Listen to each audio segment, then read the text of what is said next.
Welcome back, fellow armchair generals. This is Gamer 1745 here with my continuing look at Hearts of Iron 3's Black Ice 5.1 and Third Reich Events together. So we're going to continue this, and if you're new here, you can follow me on Twitch or subscribe on YouTube, and please everyone hit the like button.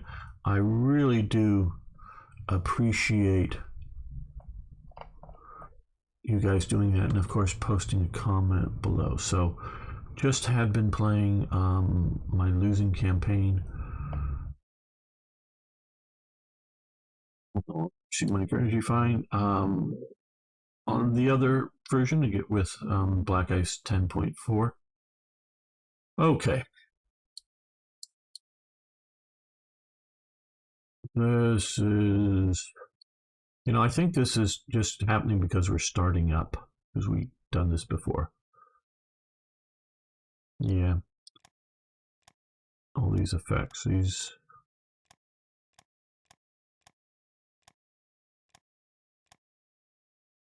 Still not entirely reconciled to what's going on with them, but I'm still very much not in the mood for trading of them.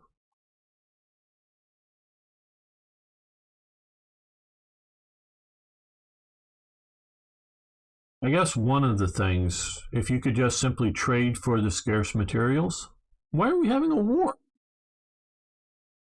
I mean, there's multiple reasons for having the war. I mean, there is no single source, and I agree with this generally. World War II is the war fought over the Treaty of Versailles. And in a way, it's as simple and as complicated as that. The Treaty of Versailles, and we can just sort of expand it to the general post-World War I conditions. A non-signatory, non-member of the treaty is, of course, the Soviet Union. When they were doing the Treaty of Versailles, there was still some thought that the whites might win the Civil War in Russia and all of that. So that's still an issue. But the world was not, and it is not just Germany, the world is not settled on the conditions of the end of World War I. So whether it's Mussolini, and Mussolini is, like Hitler in Germany, is a very driving factor for Italy. But it's not just like his crazy dream and all the Italians just went along with it.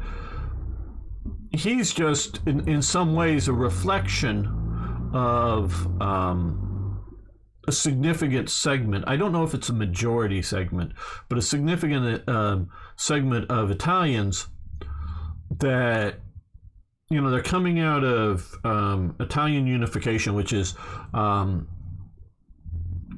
as recent. I'm trying to think here. About as recent as German unification under Garibaldi.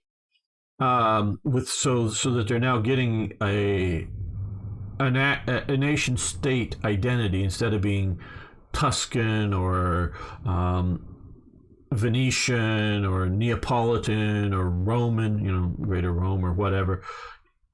And not that they didn't all feel sort of Italian in a way prior to unification, but they had, whether it's different internal kingdoms or external occupations, however you want to define a bunch of these things, Italy does not have a recent idea of national identity. Because and I don't think we have any, maybe we have some Italian viewers here now, but some of the others that like Van Bishop or whoever else, that I don't know if he's Italian or just lives in Italy, but can speak to this maybe better than I can at the time. But in Spain or in France or in Britain, you have a long history and tradition of being those things with the idea of a nation state sort of behind it, and you just don't have that with Italy. Yeah, you have different regions, certainly. You to some degree have different cultures. When I say that, I mean the idea of, especially if we're looking here now, you got some Germans and you got some other peoples, but also as well between north and south and coastal and mountain and whatever. I'm sure I don't know the details and all of that.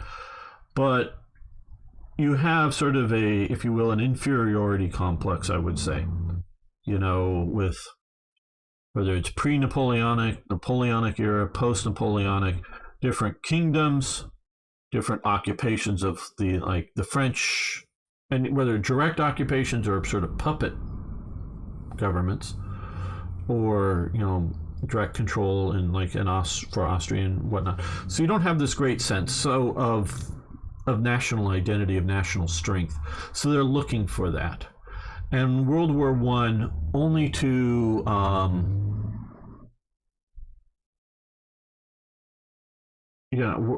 getting some of that national identity developed and territorial expansion. And so Mussolini is like, yeah, we can be Rome again. And whether be Rome again means reoccupying all of Gaul or not.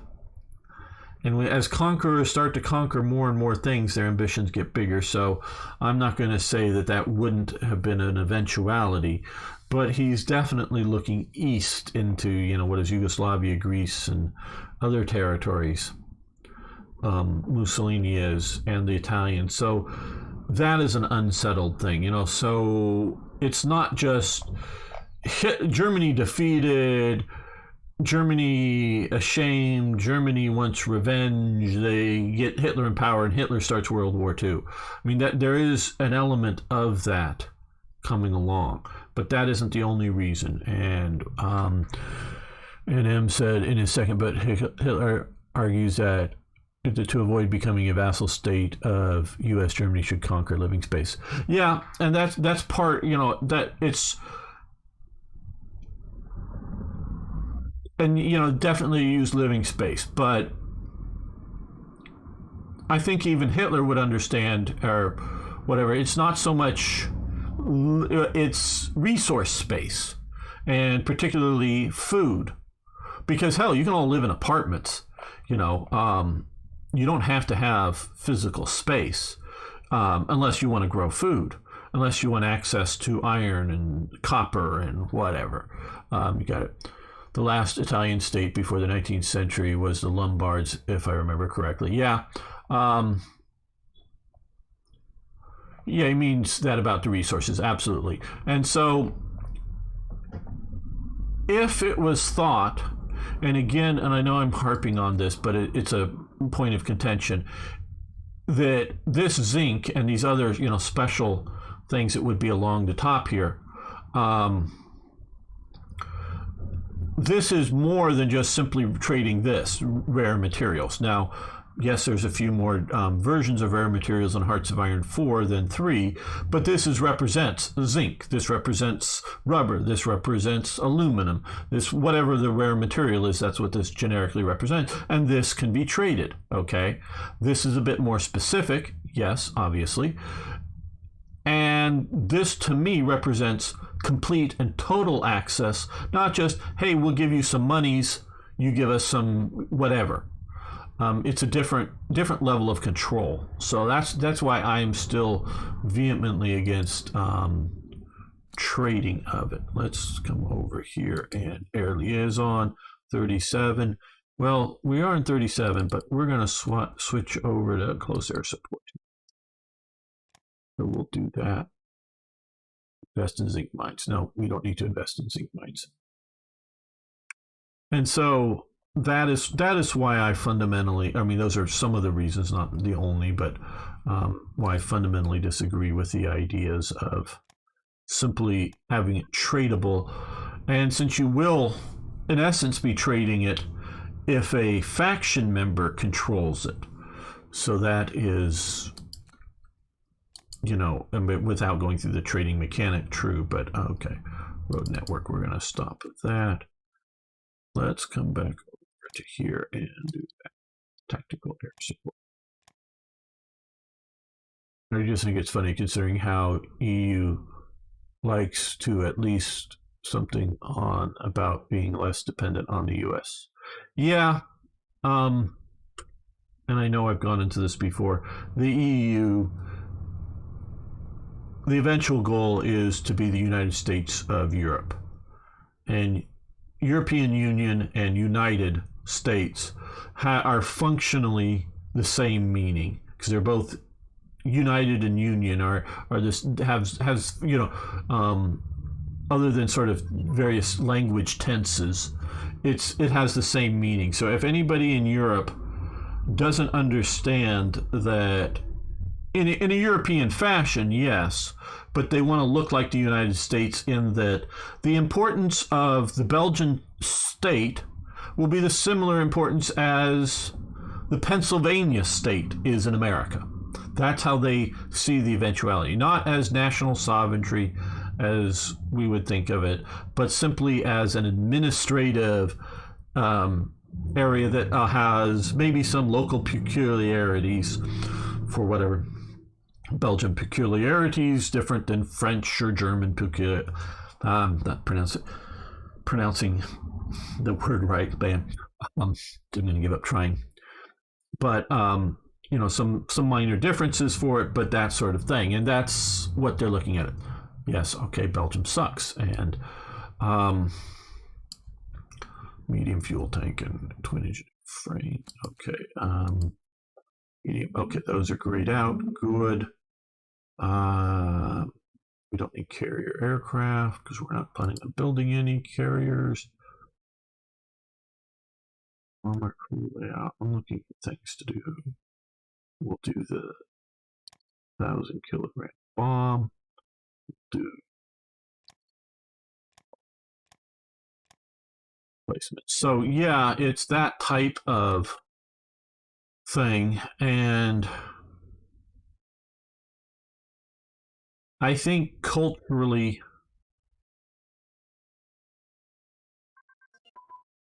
no, I don't think they've learned their lesson. Sorry. No, I was going to say the Germans learned their lesson. No, the Germans haven't. The Germans want to organize other people up. And I think when other people don't want to be organized up, I don't think Germans have learned that force is not the way to try to organize other peoples up. I don't really mean to rant on about politics, but people get me onto it. Got in position twin engine airplane. Where?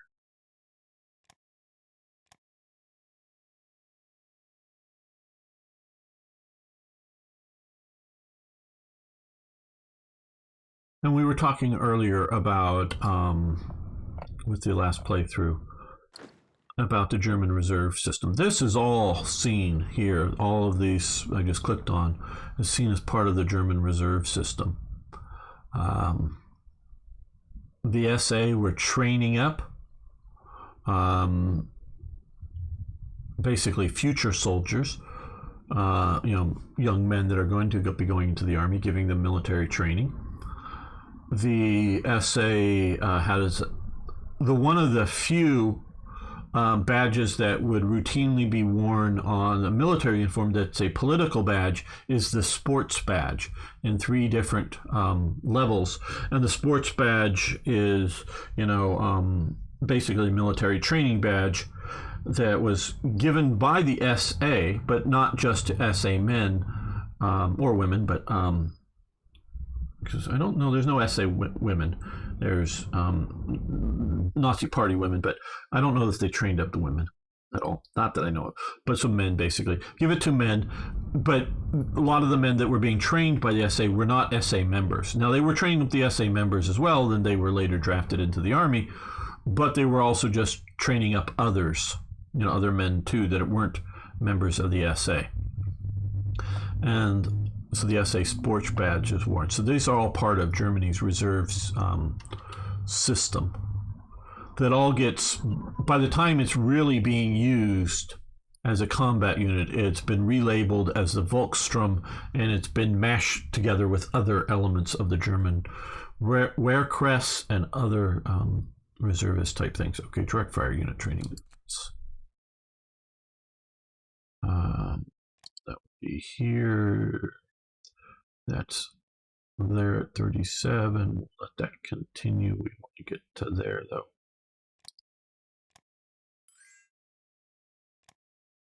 We would give them money for crude oil.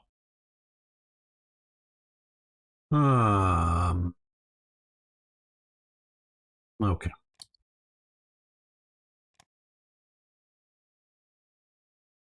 Yep, a lot of soldiers better that you would have.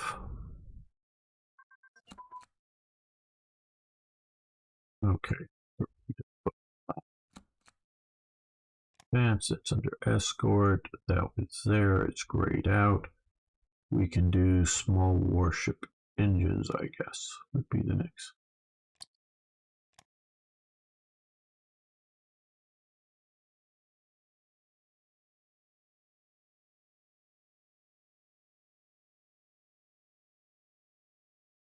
The Nazi state is confusing. It is not a simple thing to define in whether it comes to their reserves or other elements.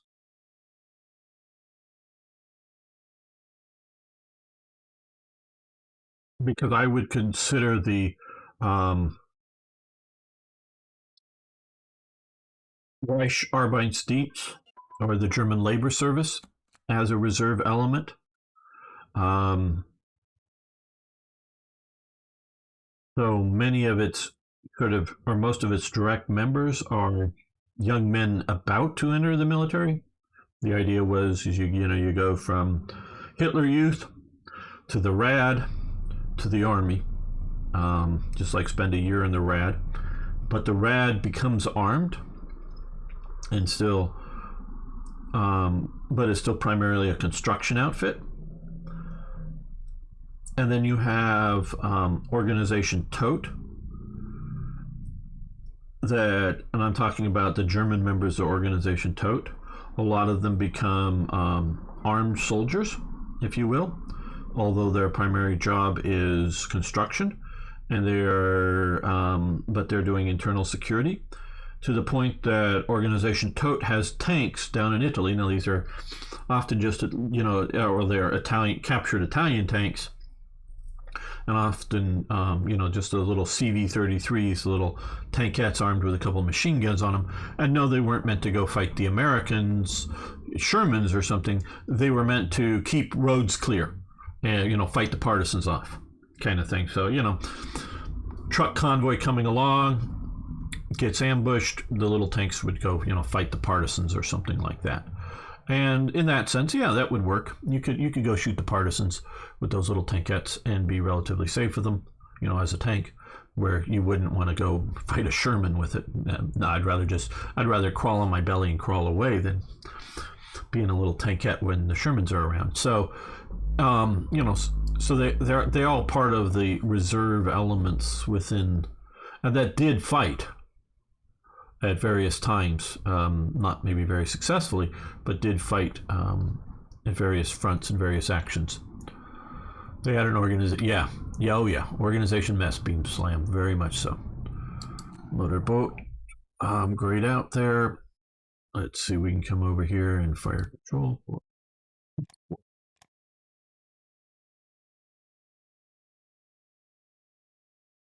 So there's a lot of reserve elements within, and there's the whole ersatz army that existed, and it gets mobilized over time, which we have some of this in a mix between GGA and Third Reich Events, though we're not playing with GGA at the moment. Many are with overlapping responsibilities. Yes, absolutely. Now Hitler wanted it that way.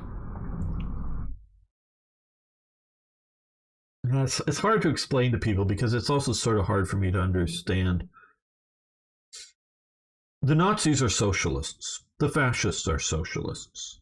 They just are. I know the socialists want to claim that they're not, but they are socialists. Does that mean they're left-wing socialists? Maybe. And that's something I struggle with, quite honestly, in defining both fascism and Nazism, whether they're left-wing or right-wing.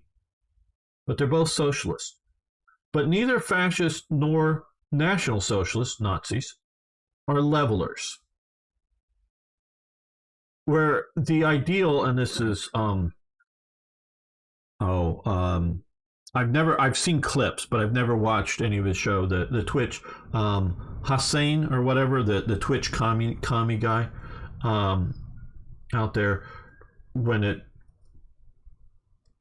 leaked out how many millions of dollars he's making from Twitch, and then he comes on, well, no, you should make as much as you can. That's what communism or socialism, I forget which words he used at that point, is all about, is getting as much as you can get. No. And if that's what he thinks, and it's just class struggle versus others, workers getting as much as they can get from their employer. I know I'm getting on politics again. Sorry, everyone. It just is, well, that sort of old time Labor Party in Britain is just, it's the trying to get the best deal for the laborers. No, that is not what socialism is about. Socialism and communism is about equality of economic outcome. Is that the manager of the factory and the guy working on the factory floor make the same money. That is leveling Marxist socialism. But fascism and National Socialism are both socialists, but are not trying to make everyone equal, but are corporatists, and they want to, they're not capitalists, but they want to have everyone have a good standard of living, not to be poor. Everyone within their society to not be poor. Obviously, however you define it, you always have the people making the least, yes, but none of them to be poor in any way that deprives them of basic modern conveniences of life. Every family to have a car in Germany, the Volkswagen idea. Not maybe every person, because Germany is focused on the family, but every family have a Volkswagen. So nobody poor, but not equal. But they still want to communal ownership of property ultimately. But unlike fascism, as I understand fascism, National Socialism, and we're really talking about these things that we're dealing with here, is that Hitler likes competition. He doesn't want capitalism, but he wants competition. And this gets back to Beamslam's overlapping responsibilities. Hitler wants, and eventually, and the idea is that party and government are the same. And it's a gradual takeover of the government by the party, the National NSDAP. So the party and the state are, as time goes on, are more and more are not differentiated between them. It's not like there's one political party or two political parties and then there's the government. It's just the party and the government are becoming the same thing. But Hitler wants competition between elements within the government and the party, however you want to say that, to have conflict, to make them better, to have them compete. And maybe one will be a winner, but he doesn't want to see, this is why there's like the RAD and there's TOTE and there's organization TOTE. And they're both, there's Reich Arbeitsdienst or RAD, labor working building the West Wall, and but TOTE is overall in control of it. Plus there's also Holzman, one of them that I found, major construction contract worker companies. They're also building, but they're both working together as well as competing within the operations. And so he doesn't want to have it solely under one organization, one agency. He wants these sort of conflicting groups, and it's sort of his ideological look at it. So it's not a capitalism as they would see it as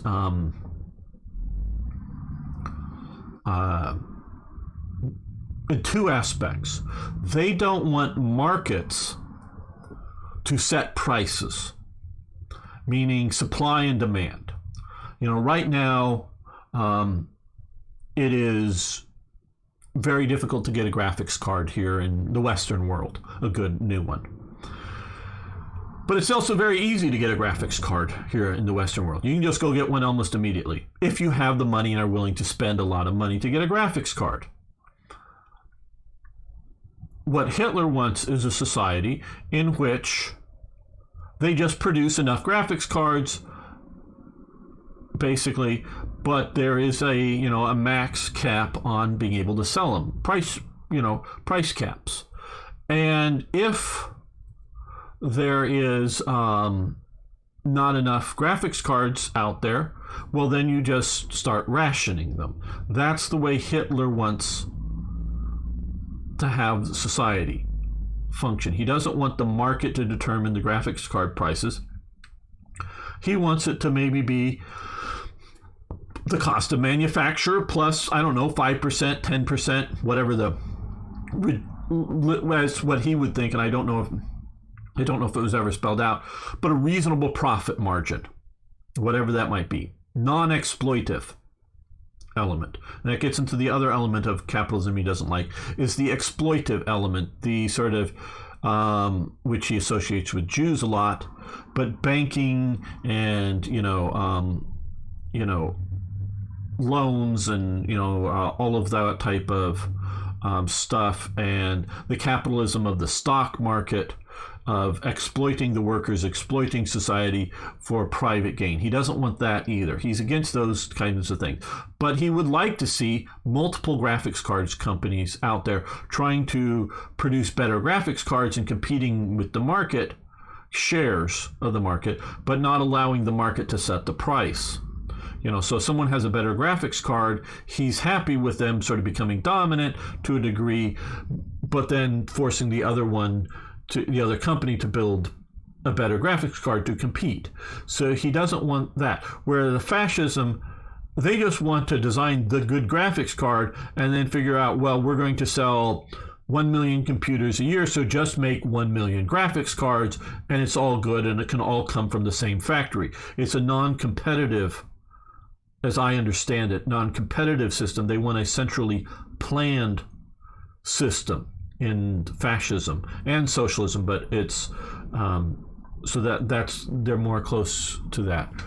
Okay, I'm going to read what Butter's saying here. Only said the socialists so they could convince the left wing.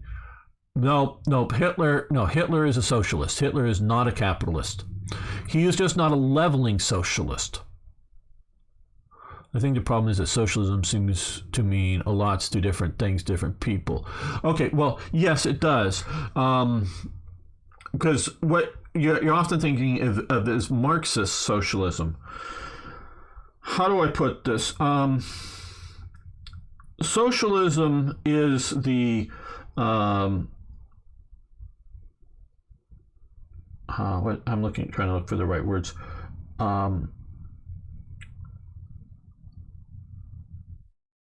The public ownership of the means of production, okay?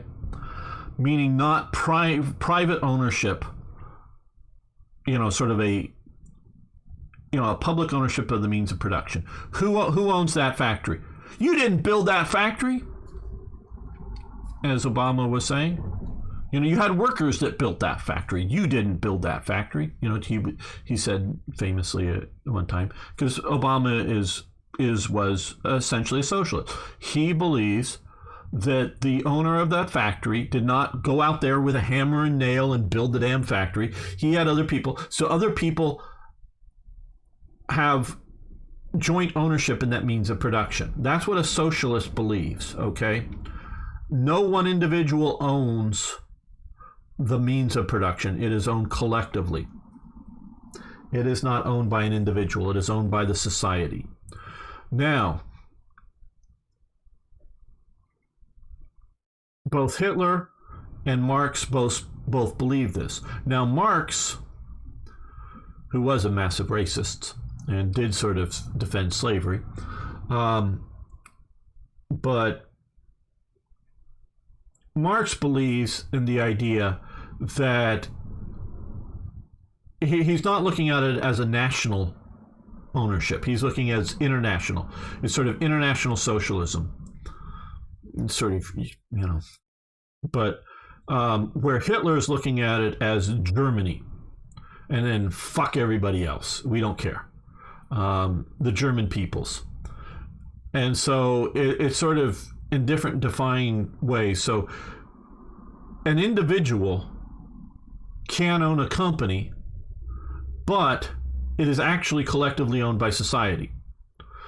So that if the individual is misusing the resource of the company, the government has the right to take it over.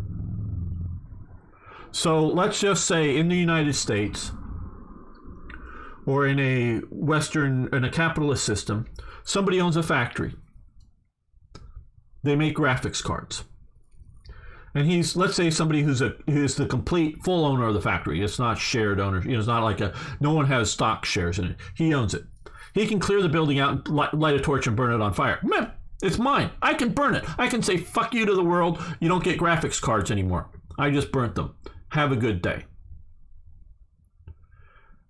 In that National Socialist belief, he doesn't have the right to do that because it ultimately belongs to the people, not to the individual who owns it. Now, obviously, a graphics card company or whatever is, their stock, their shareholders, and so that would be illegal because it's not just one guy owning the graphics card company. So you've just, you've torched other people's, it's collectively owned by the shareholders of the company, but not by the society. So if all the shareholders wanted to get together and vote, the majority shareholders, we're going to burn down our company, to say, let's just say you have a graphics card company in Taiwan and it looks like China's going to invade Taiwan, you want to burn it down to deny it to the Chinese communists. They believe it. You can do it. This is why you have communism in China with Chinese aspects, or whatever they call it. Well, what it is yes, somebody can own Tencent, the big company, but if you're running the company wrong, I think it's Jack Ma owning it, right? And who's in hiding right now.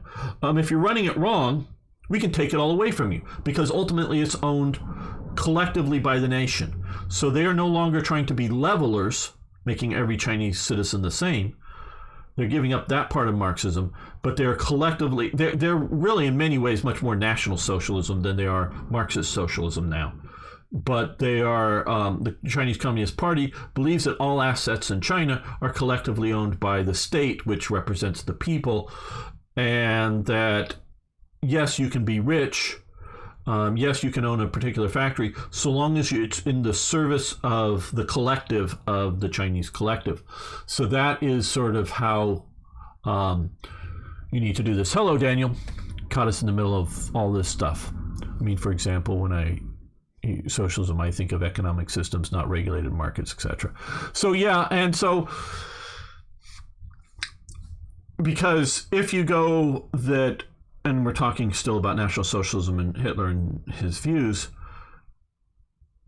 Hitler likes some levels of markets, but Hitler is not a capitalist in either in free markets or in that he owns a lot of capital, because sometimes that there's a dual meaning. A capitalist can either be a person who owns capital, meaning like a factory, a farm, or possibly money, but is he is a capitalist in that he has a lot of stuff, as opposed to a laborer or something else, or a professional class or whatever.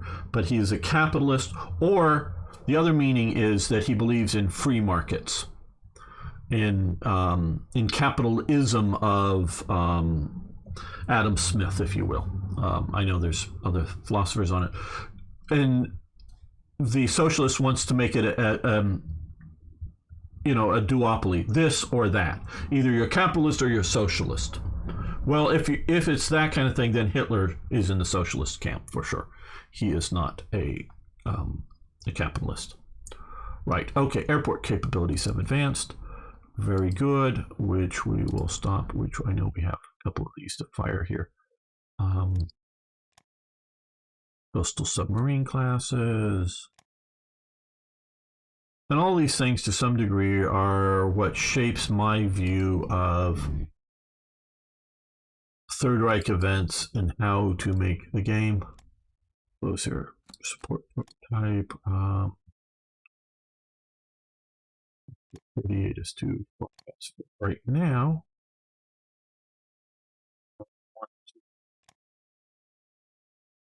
While we still have,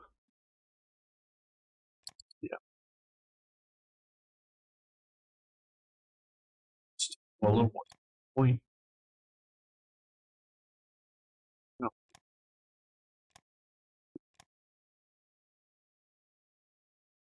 And so how do you simulate that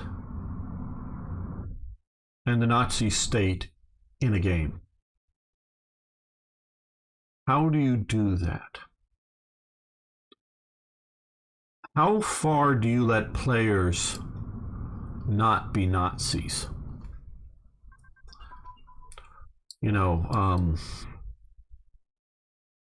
How much of a straitjacket do you force upon players? Twin engine bomb bay. 38, stop that.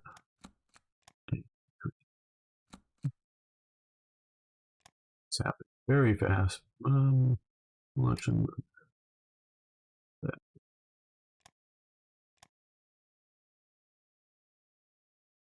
Okay, we're going to do airports, which is 2.5, and this is railway 2.5. Well, once 5 minutes. And one of the ways I'm forcing you to be Nazis, meaning do bad policies that may not be good, is this. I give you this. Now, I've highly recommend to turn on so you don't upgrade these. Highly recommend that. And they're all sitting around eating supplies right now. And they're sucky units. But if you delete all these units, and you can do so, you'll get some of your manpower back because I stole a bunch of manpower to make all these units. But if you have these units, what will happen is later is all of these units will be removed by an event, and you'll have another set of units that come back in that are weaker, that have the same names, same look and everything, but they're weaker, and you get a bunch of your manpower back. And so you'll actually end up with more manpower that way in combination. Then if you wanted to get rid of them, you could. Okay, so we've gone to level 2 airports. Well, I'm sort of mix up here railways, so that's good. Luigi, what is the game mechanic that would be too Nazi? I don't. Well, I'm not going to do it, but there is, and I never gotten a copy of it, and I tried one time, and is Blacker Ice, which is not available on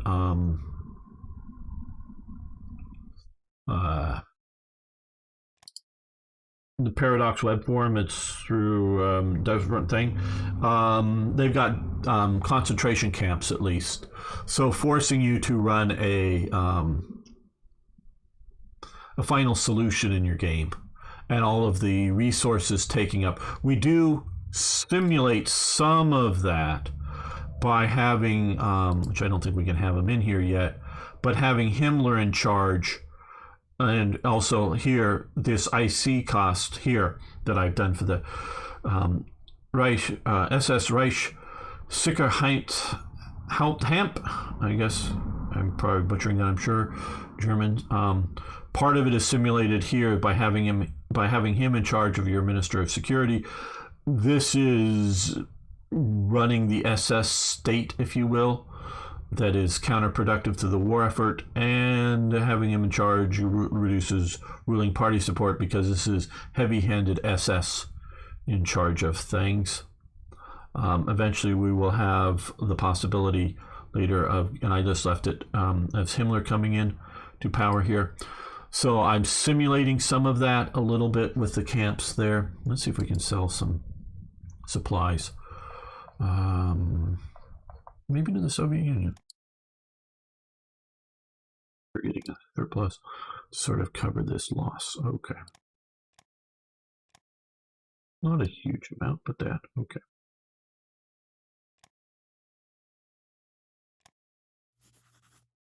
So that would, but actually like putting it more on the map and having you run that would probably be too Nazi.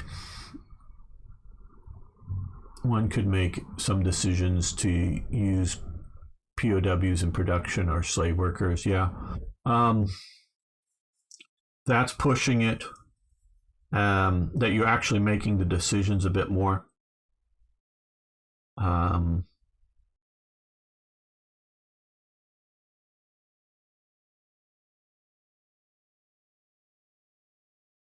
You know, I deal a little bit with conscript workers. You know, what's a conscript worker difference between a slave worker? And what's the difference between a conscript soldier and a slave soldier, if you will? You know, there are differences, but still. Hello, Sun Temple Radio. We're currently in February 37, but it starts in January 36 is the start of Black Ice. Submarine classes advanced. That should be grayed out. So 38. We're not doing AA yet. Okay, those are all sort of grayed out.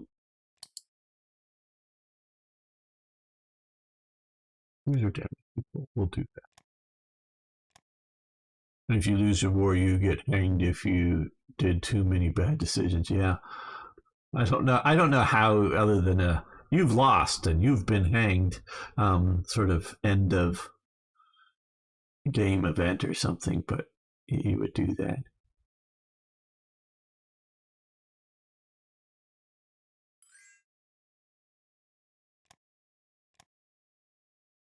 Let's see if we can have some metal. We have plenty of metal.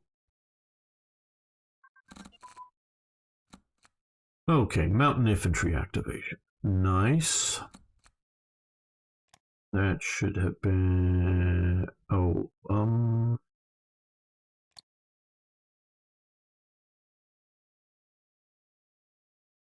just like to find these things to try to learn what's going on.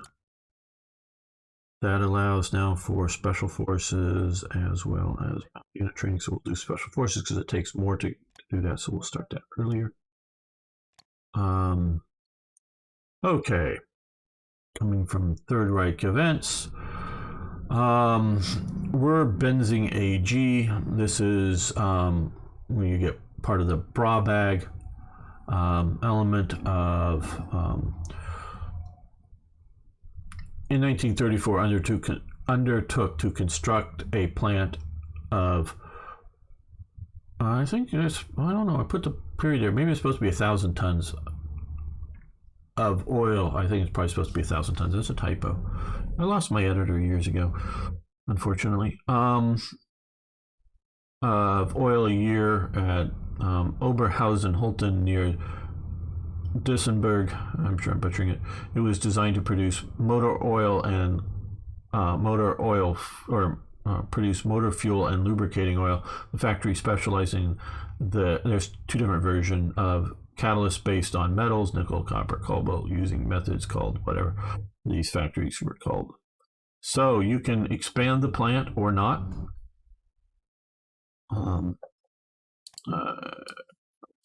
Here. Dusseldorf here. We would gain more rares, more crude, rares extraction, modify, and oil rig, lose 2 energy, because basically we're taking some of the coal and turning it into, and lose 2 manpower permanently. I don't see a good reason why you would not want to do this, to get this going here. But it'd be too easy to let you spam these out without going through the cost of building all this. So we give you some of this for now. Hey, Timothy's here. Good, my friend. Yeah, we started a bit late, but going on here. Diplomatic report, national settlement agreement. The Czechs are trying to get a national settlement with the Sudeten Germans. We're going to report on that. Oh, here. Okay. The February 37 automobile exhibition. Get a little bit of gain in our various technologies. Expand our capital shipyards. Königsberg, sure. Okay. Germany, still to this day, and I think if they were to do, I don't know if they're doing fracking, they could probably get a lot more oil out, is an oil producer, not synthetic oil. There are some various oil pockets here. Now, these 4 companies, you see those 2 logos and that logo and that logo. You can sort of see the line there I made. Best graphic I can make for that. You can have them do more drilling, more exploratory drilling, which is historical. They try to, look for more oil pockets. Or we can do, no, we need more weapons. This just spends supplies because they didn't find it. There were no additional oil pockets to find. So you can either you can waste the money or not. The more you know about history, the better you play the game. Decisive campaigns, Barbarossa do have an option to do some of that stuff. Yeah. I'm not sure which stuff you're talking about. Whether the concentration camp stuff or the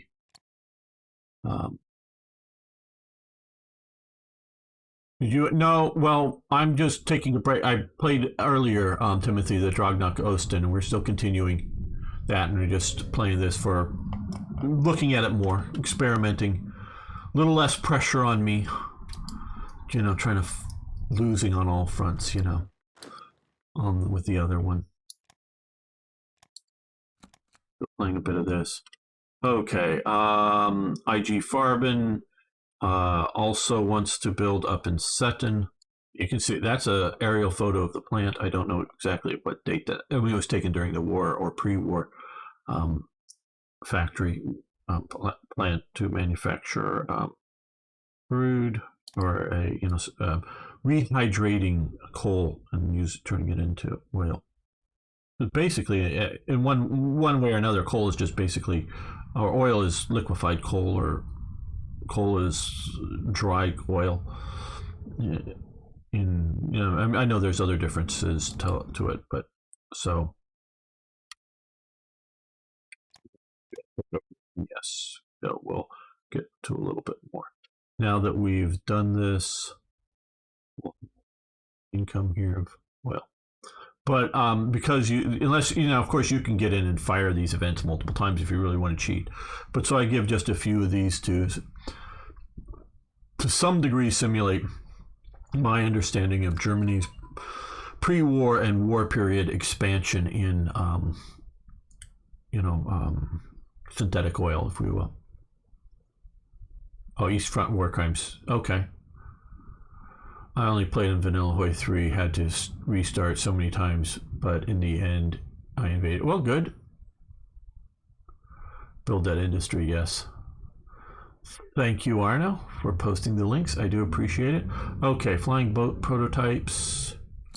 Right, 38 and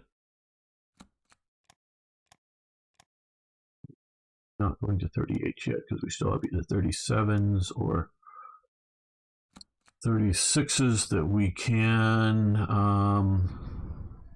research, like here. Klasselschlag. Kasselschlag, however you pronounce that. German is such a poetic language.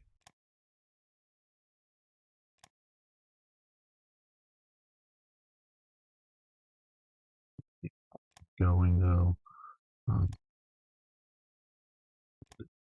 meaning come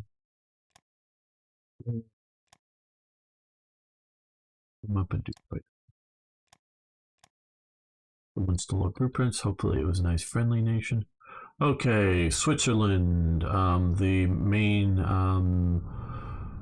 Nazi party, their version of SA are called Harstroops.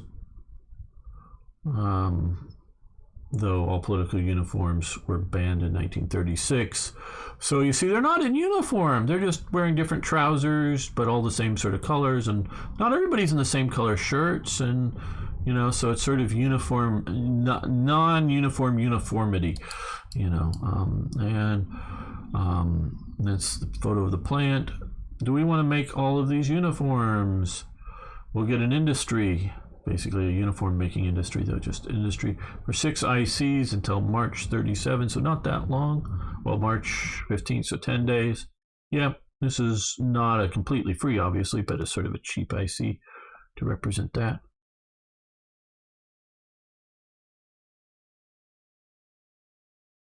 And so you see all of the various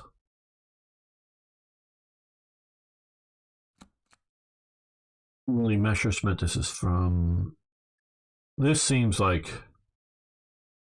overpowered to me. I don't know what you guys think of this. Maybe he deserves that level of boost. I don't know. That's from just Black Ice.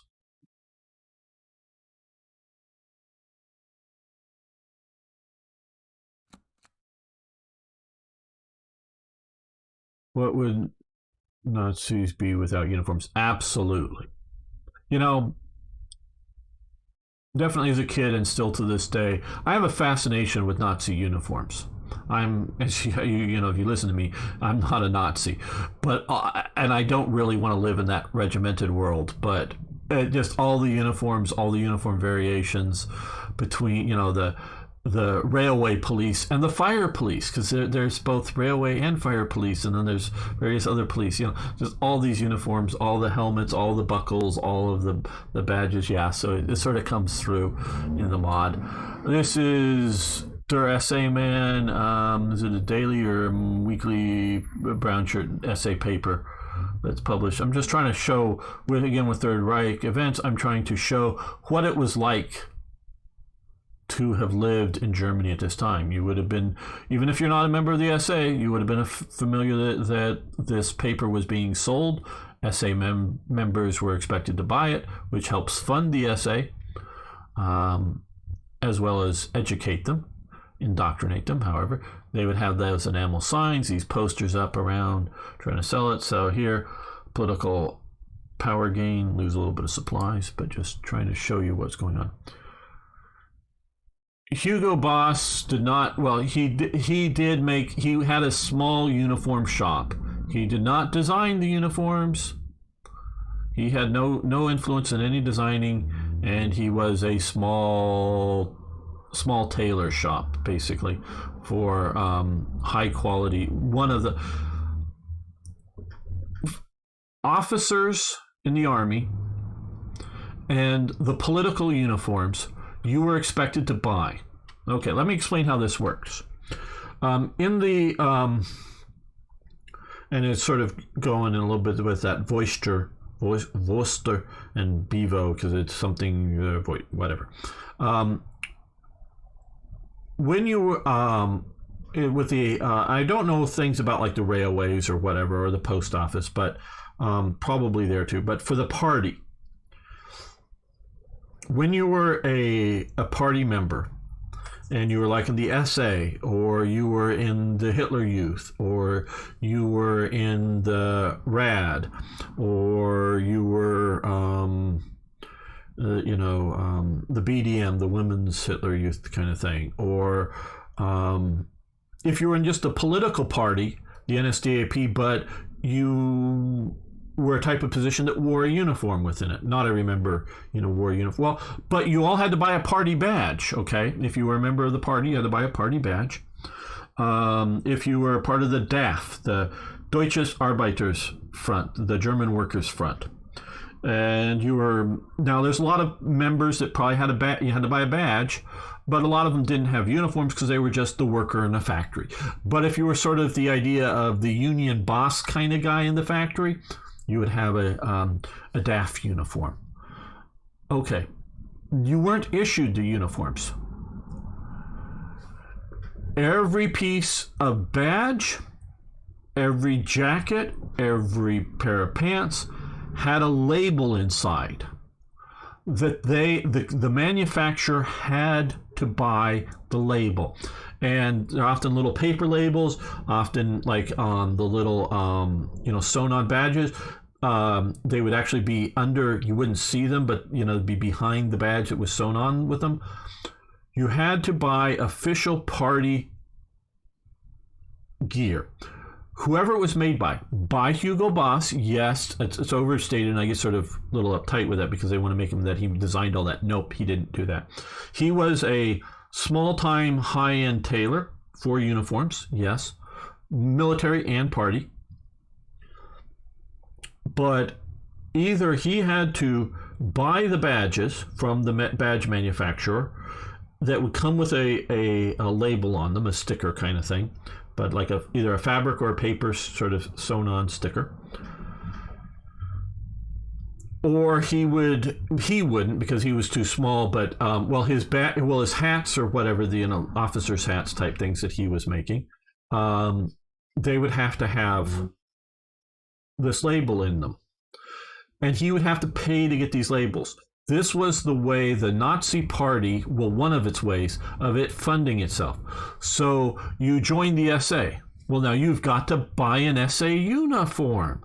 So you have to give the manufacturer of the uniform money, which would include, of course, the cost of making the uniform. They get to make their profit, but would also, all the badges and all the different things would have their tax stamp, if you will, that goes to the party, because they would get the little labels from the party, and they would pay for them at whatever rates.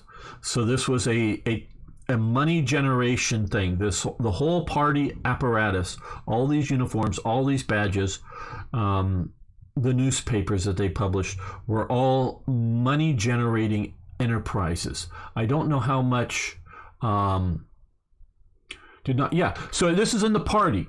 Now if you're a soldier, a non-officer, an enlisted soldier, you are issued a uniform.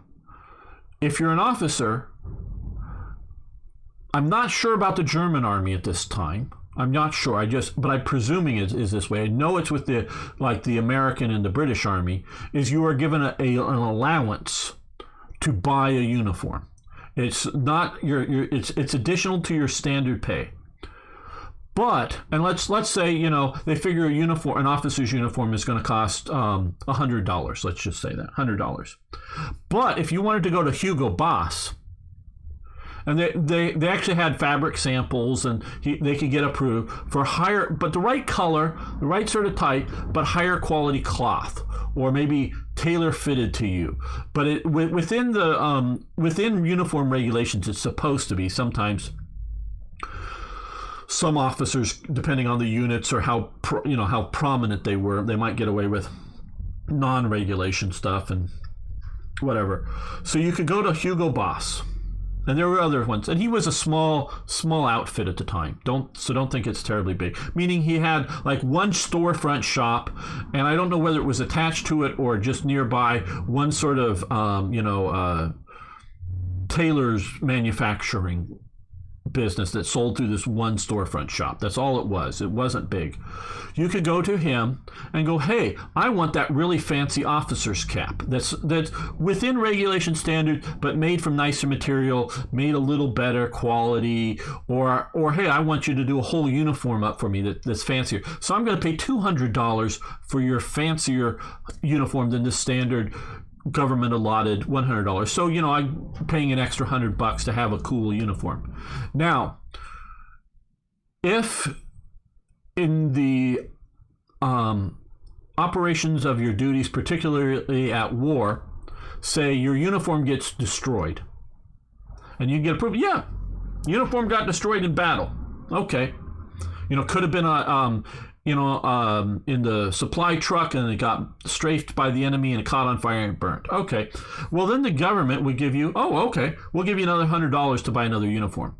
But if you just lost it, or it just wears out over time because you get that allotment, say, once a year or whatever it was. But if you just tore it, you just did your own damage to it, not in combat, not part of an official whatever, and you weren't expected to wear your nice uniform when you're going out on field maneuvers and crawling through the bushes. You would either wear an older uniform, or they actually had some drill uniforms that you would put on. So you would use those cheaper things. But if your nice uniform, you go out to dinner with it and somehow somebody ruins it, spills something on it, well, that's sort of your fault. You've got to pay for a new one.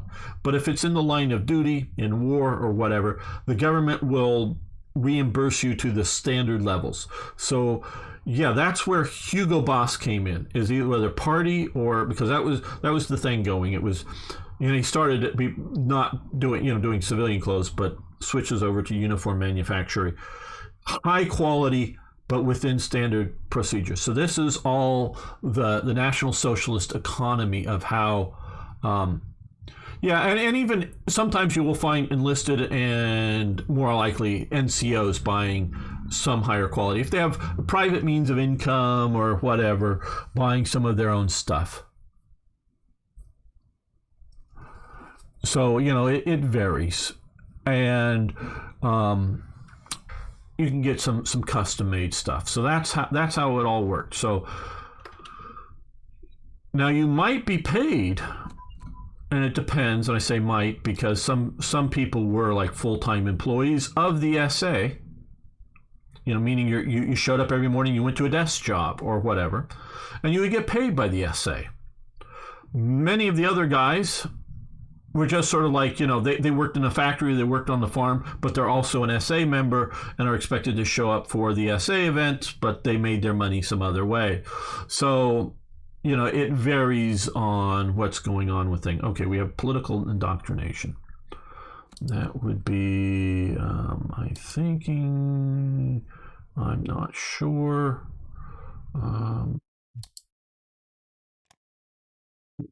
Yeah, that's why we're going to stop that. I know it was pushing too far forward. Okay, yeah, we'll continue at this rate here. But yeah, then the whole National Socialist economy is a very interesting thing.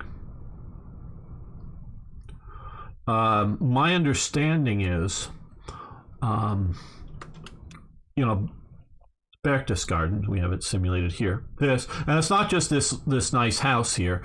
There's a whole complex, and they over time buy more and more land around it. I don't know how much pressure is put on it, but they pay good money for it. My understanding is meaning they might be pressuring somebody to sell up, but they're not pressuring them to sell for cheap. Is my understanding. But there's a whole complex built. Well, this is all paid for, theoretically, I'll get to that in a moment, out of Hitler's personal income. But not from the state. I don't even know if he's even taking a government salary for head of Germany. I don't think he is. But this is all from his personal money. How does he have all this money? Well, see, he wrote a book, you may have heard of it, called Mein Kampf.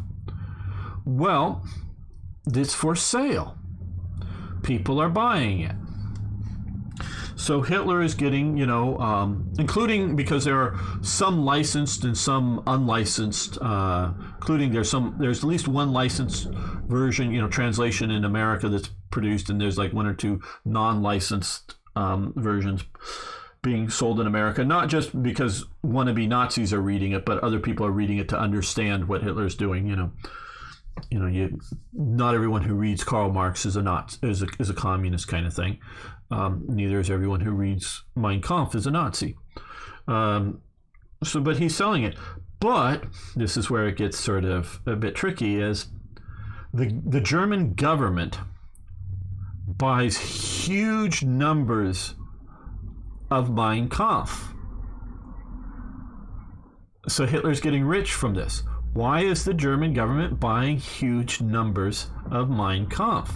Does anybody know, before I spoil it here live on chat, why the German government is buying huge numbers of Mein Kampf? And mentioning books, Rommel writes, which I've read at least twice fully, and for years I kept it in the back of my car just before the modern age. If I waited to somewhere, I just pull out my copy of Infantry Attacks and read Rommel's book. I was sort of waiting for whatever. And so notice this is all Great War analysis. Are we still doing Great War analysis? Cavalry exploitation, yes, that will help us a bit with Great War analysis. And mountain warfare, because this is heavily mountain warfare. This is not a armor book. Hi, Spiraling, to give it out. People propaganda. Yes, okay. Hi, Spiraling, good to have you here. You're, I would say, halfway there, because that's what they were doing. But they specifically gave it out to every couple as they got married, because not so. I don't know how much school use they very well may have, but I don't know. I don't have any references to Mein Kampf in school. But every marriage, because when you got married in the Nazi state, it was a state ceremony. I mean, you could also go get married in a church, but you had to go get married at a government office as well, because the state is society, the state is government, the state is religion within National Socialism. You got married in a government office, you got handed a free copy of Mein Kampf that the government paid for. So that's how Hitler was making a lot of his money. So there is huge pressure by various means to get married. They want to bring up the birth rate. And I know you've probably heard about Lebensraum or Lebensborn or whatever, the SS sort of maternity wards. Yeah, that existed, but that's quite honestly just a super small fraction of the society. There's just overwhelming pressure to get married, have children, have lots of children. And there's social pressure, but there's also social reward. Women would get medals if they got had more children. You would get Wunderbar. Wonder how many actually. Yeah, I've tried to read it, never made it all the way through, just because, again, I wanted to understand what's going on. It's not, my understanding in German, it's not the most easily readable book, so probably not many read it, but I'm sure there were a lot of diehard Nazi types that wanted to read it and did. So, there was lots of, including rations and other, rewards for being married too. So many people obviously were getting married, every couple getting a copy of Mein Kampf. Greatly expands the sales of Mein Kampf in Germany. So Hitler has enough money to buy his Mercedes. Hitler has enough money to, and he really wasn't managing the Berchtesgaden. It was Martin Bormann who was managing, building the buildings and designing and putting the stuff together and building the complex. Where the Reichschancellery, which we don't see here in Berlin, which is built, and that is seen as the government's, palace, if you will. So that's the government's paying for that, where Berchtesgaden, Hitler's paying for that as a private home, even though that's where the government sort of functions out of. Light bomber prototypes advance. Okay. That.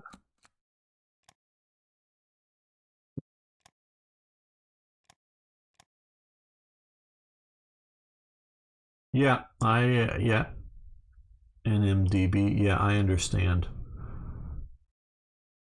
And if you're, I got through a good chunk of it, but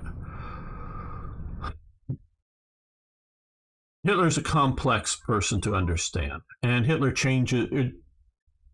He both lies, meaning in the same day make contradictory statements to different audiences, um, as well as I think Hitler changes his mind on things over the years. So it's hard to nail down always what Hitler truly believes or truly does versus what he's just trying to tell people to get votes.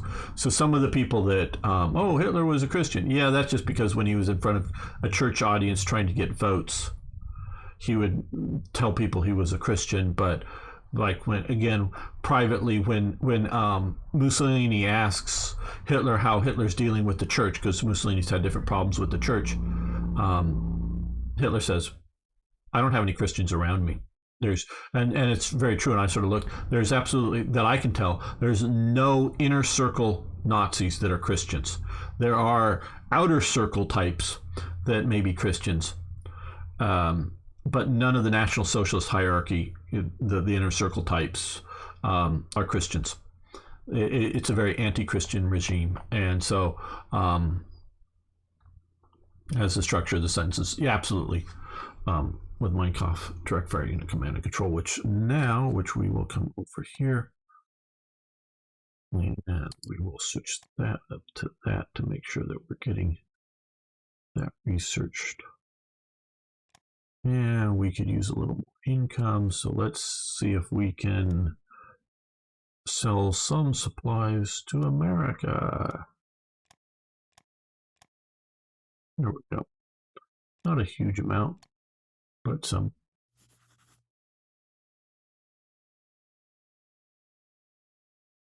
Yeah, and that's part of the reason, because I've read parts of Das Kapitalism of Marx's work. I haven't gotten fully through that either.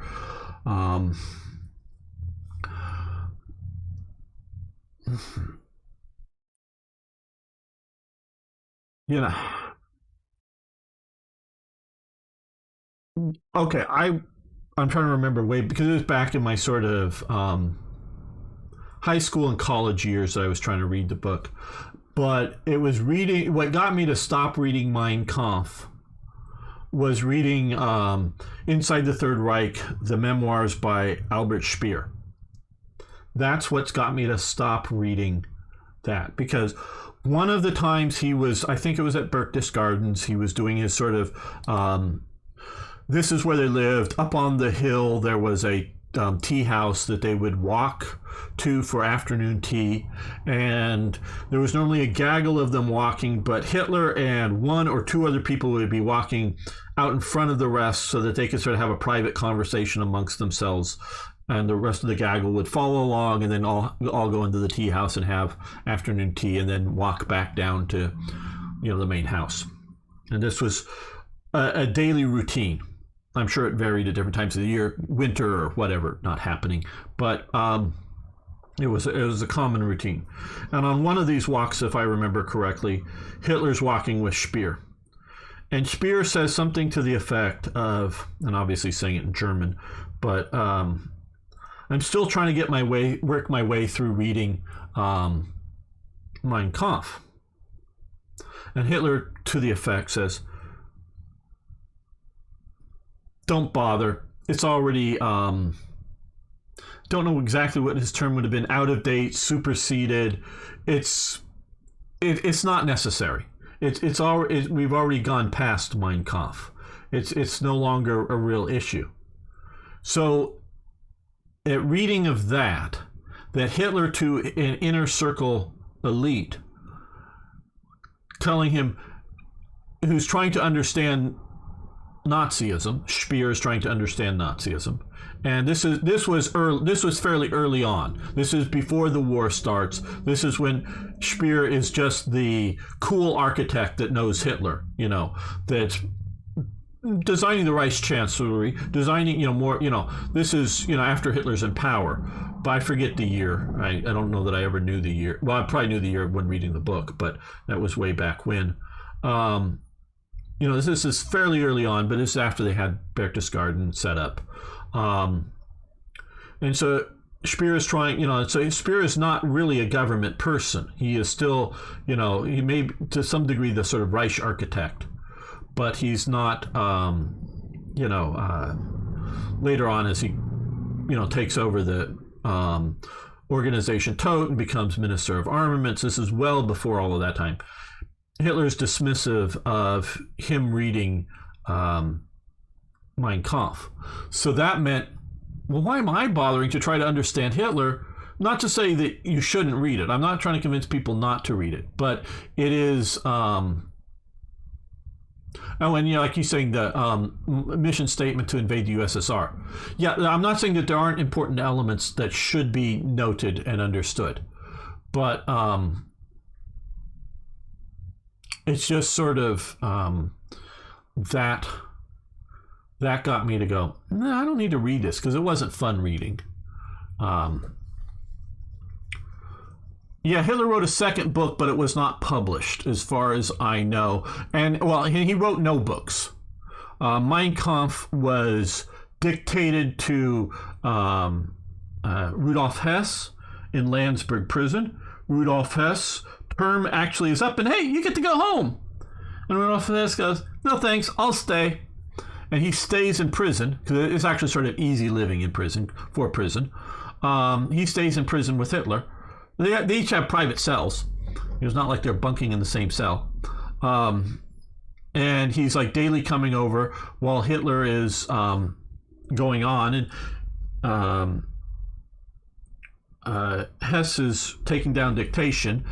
I don't know how accurate the dictation is. I don't even know if Hitler actually ever read, probably he did, reread what Mein Kampf himself.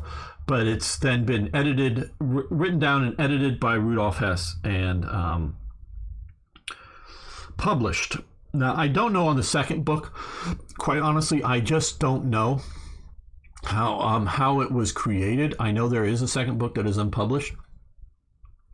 I have not read it. I have definitely, through either books that I've read have made reference to it, or documentaries that made reference to passages in it for sure, and know that it exists, but it was something that was never published, partially because my understanding is it gives a little too much away of future plans.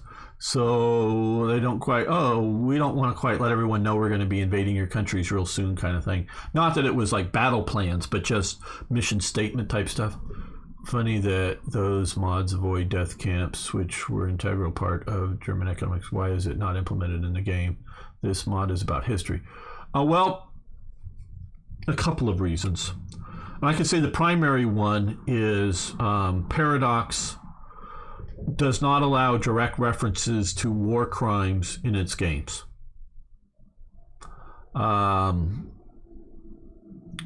That is reason enough for me not to do it. But another reason, and maybe it's a rationalization on my part, but I want Third Reich Events to teach you about National Socialism. And I presume you can tell that I think National Socialism is bad. But National Socialism is bad not just because of the death camps. And so if we were to talk about the death camps, oh yeah, death camps terrible. And then everyone doesn't learn the other bad elements within National Socialism because they focus on the worst elements.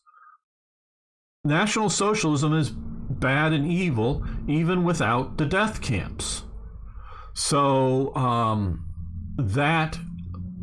it just becomes too big of a black hole that if we start focusing in on it, because there is, like I say, there is Blacker Ice out there. One of the developers from Black Ice after a while left because of various reasons. Basically, the Black Ice team the original team was breaking up. He goes, and I've never gotten a copy of the mod. And I don't know what version you need it to do, but there are some of the Death Camp type stuff, my understanding, is in it, and it is not available in the Paradox forum because of that. It's called Blacker Ice. I've thought about trying to get a copy. I've tried to get a copy years ago now, but I should try again. If anybody has a copy of Blacker Ice and can send me a link to it, you can get my Discord server or whatever. We can talk a bit more privately about it, and I'd like a copy to take a look at it at least and see in detail what it is.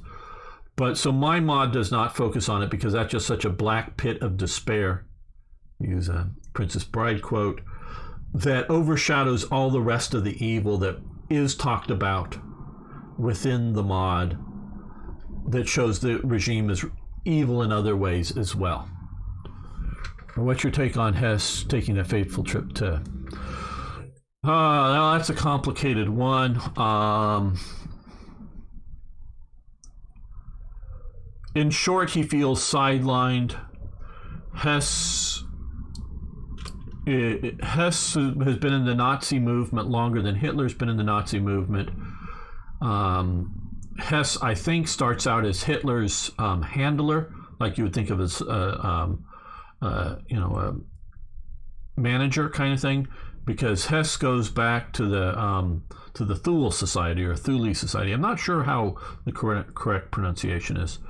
And I'm not saying necessarily one of the founding members of the Thule Society, but definitely one of the OG type members, well before they later form the, because they're the people that form the German Workers' Front, the German Workers' Party, sorry, the DAP. Hitler adds the NS to the DAP. And so he is very much involved in the esoteric elements of it. He's feeling sidelined. He has bad information as to the likelihood of certain peoples, basically anybody in elite status in Britain, likely to support Germany. A lot of stuff. I talked about it in more detail some other time, so I'm not going to go into great detail now again, but I will, I'm sure, in the future. This guy here organized up the Reich for Schunrat, basically Reich Research Council, which has Eric Schulman. But oh no, I want to come to here. Eric Schulman, Ministry of Science. Here we are here. Okay. So we currently have. Now this is predates this version of partial, because see, I was here first, guys. Black Ice is just catching up to me. So this event gives you +1 overall leadership modification based on Eric Schumann setting up this research council. Now they've added Ministries of Science, and Third Reich Events adds him as a minister here, along with other ones. He's been available for some time. And George here, if you want to do naval stuff, research, we obviously have Willie Messerschmitt. There's a lot of super bonuses for Messerschmitt. I made him these bonuses weaker, but I've done some better stuff for Heinkel. Here, if you want to have him, this is who starts out. He's a complete nutter and Nazi nutter ideologue guy, Rust. So you want to fire him immediately and put anybody else in it, but he's the default start just because that's historically, because he's leading the Reich's science and propaganda ministry. So basically, hey, it's sort of like today. Hey, how many genders are there, people? Can anybody put a number up of how many genders are there? Anybody willing to say how many genders there are? It used to be scientists could tell you how many genders there are, but scientists can no longer tell you how many genders there are because It's politically unacceptable to say how many genders there are, because if you do that in your name, I'll say it right now, there's 2 genders, male and female. I will say what is true.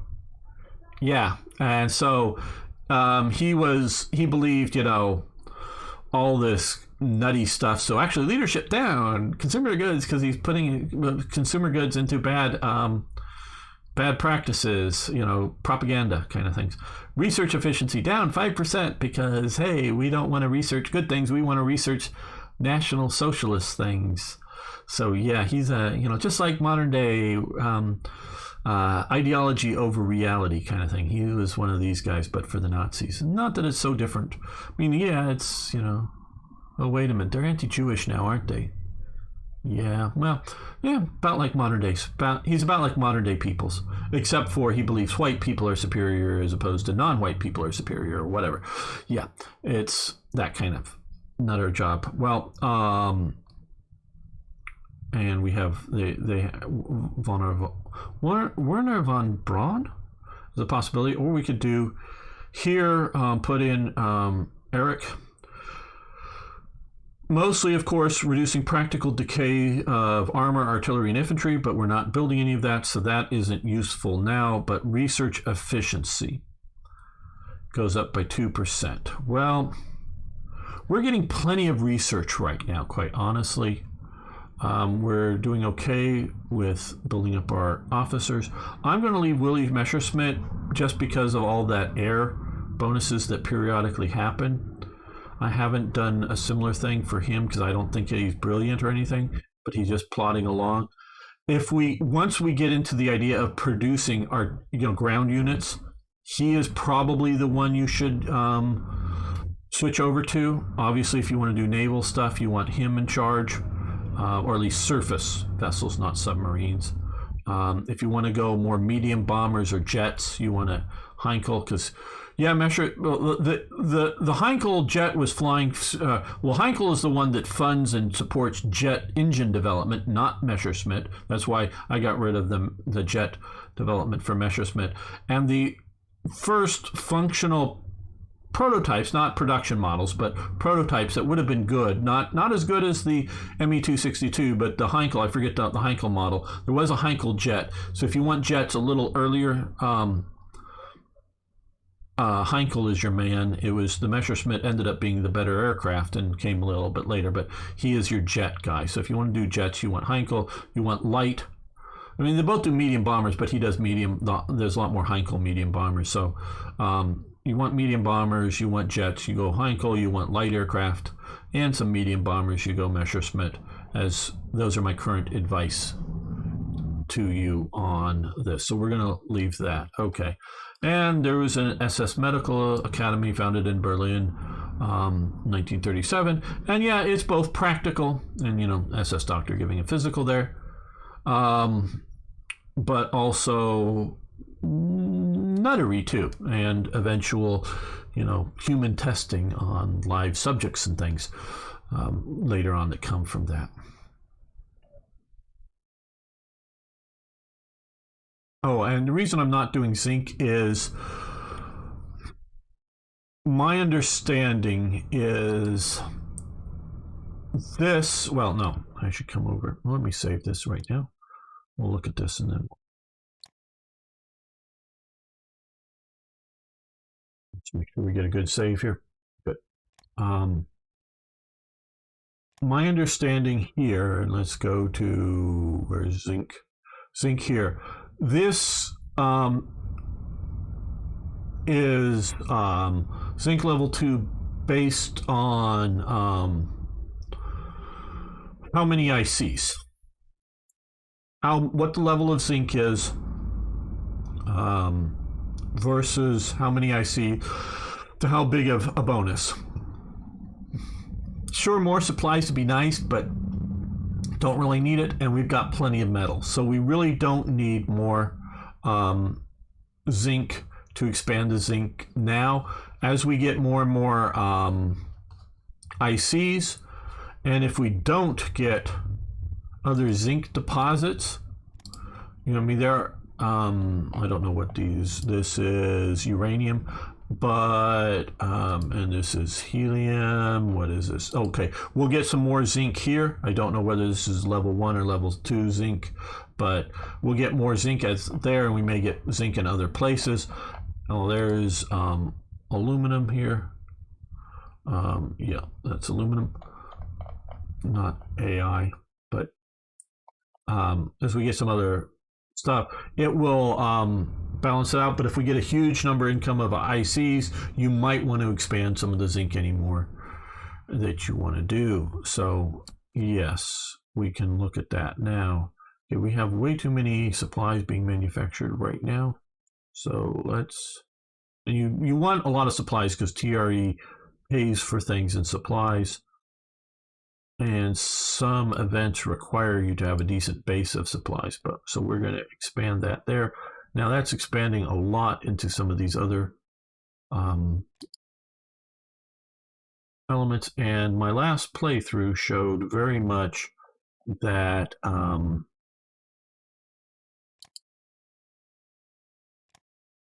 build some factories over here. Okay, we've already got, okay, in the west or in the east, so they won't be bombed in the west. We didn't have enough ICs. ICs down here. What about over here?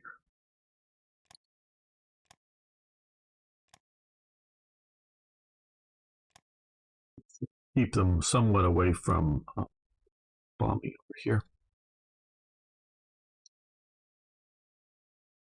We will be getting over here an event that will do some air anti-aircraft, so that will help. Right, let's move all of you to the bottom. We'll get to producing some of these other items in time. But we want to make sure we have a bunch of factories coming in. There we go. And obviously, some of these are on rinse and repeat here. And we'll get to reinforcements and upgrades sometime soon. But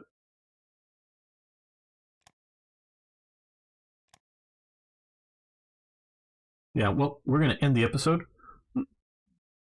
So everyone, hey, thank you for making it this far. I want to thank Timothy, Toyjet, Chief, the Hoffmanator, and others for your support on Patreon over the time.